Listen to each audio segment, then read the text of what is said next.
যেমন বাংলাদেশে আহলে হাদিসদের মধ্য থেকে জামশেদ মজুমদার একজন বড় নাম্বার হুজুর, মাঝে মাঝে দেখবেন ঘরের বাজার.com বেচা কিনা করে, হানিনার বিক্রি করে।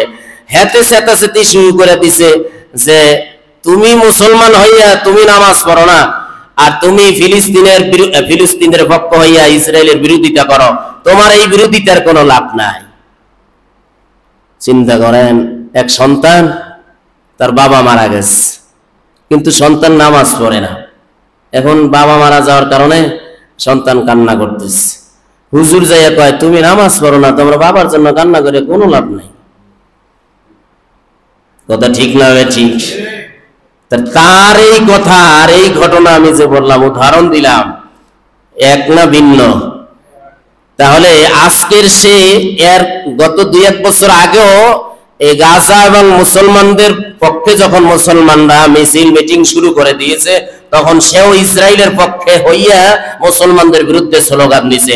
আজও দেখলাম যে সে ফিলিস্তিনের মুসলমানদের জন্য, গাজার মুসলমানদের জন্য বাংলাদেশের মুসলমানরা মিছিল করে, রাস্তায় নামে, প্রতিবাদ জানায়, আর সে তার ঘরের বাজার.com নিয়ে বৈশা সে বলতেছে তুমি নামাজ পড়ো না, আর ফিলিস্তিনের মুসলমানের জন্য তোমার অন্তরে রক্তক্ষরণ হয়, এই রক্তক্ষরণ দিয়ে কোনো লাভ নাই।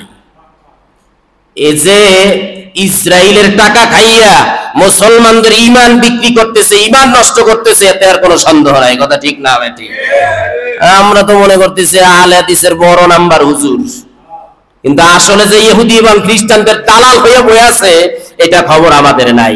টাকা খাইলে তাদের পক্ষে কথা বলতে হবে, তা না হলে এই দেশে যখন ইংরেজরা 200 বছর শাসন করেছিল, তা ইংরেজরা দেখছে যে আমাদের পক্ষে যদি গাদ্দার কিছু মুসলমান না থাকে, তাহলে মুসলমান শাহ আব্দুল আজিজ দেহলভী রহমাতুল্লাহ আলাইহি যে ফতোয়া জারি করেছিলেন যে ইংরেজদের বিরুদ্ধে এখন যুদ্ধ করা মুসলমান, হিন্দু, অমুসলিম সবার উপরে ফরজ হয়ে গেছে, এই ফতোয়ার বিরুদ্ধে ওরা কোনো স্লোগান যখন দিতে পারে নাই, তখন মীর জাফর নামে কিছু দালালরা মুসলমানদের থেকে টাকা দিয়ে কিনে এরপরে রেডি করছে। এর মধ্যে থেকে কিছু আহলে হাদিস ভাই ছিল, এরাও ফতোয়া দিছে যে আসলে ইংরেজদের বিরুদ্ধে যুদ্ধ করা এখন ফরজ না। তো এখন সমস্ত পৃথিবী থেকে, এমনকি যুক্তরাষ্ট্র থেকে মুসলমানরা স্লোগান দিতেছে। সমস্ত মুসলিম কান্ট্রিগুলো থেকে মুসলমানদের অন্তরে রক্তক্ষরণ হয়।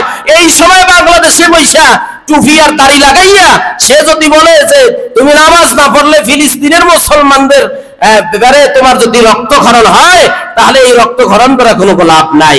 বুঝা গেল যে সে ইসরায়েলের টাকা খাইয়া এরপরে বাংলাদেশের মুসলমানদের সে ঈমান নষ্ট করতেছে। কথা ঠিক না? ঠিক। দালালগুলো চিনতে হবে, আমাদের ঈমান ঠিক রাখতে হবে, আমল ঠিক রাখতে হবে। এরাই দেখবেন ওয়াজের ময়দানে গিয়া হাত আপনি মাথায় বানবেন না নাভির নিচে বানবেন, না নাভির উপরে বানবেন, এ নিয়ে দ্বন্দ্ব করে। কথা ঠিক না? ঠিক।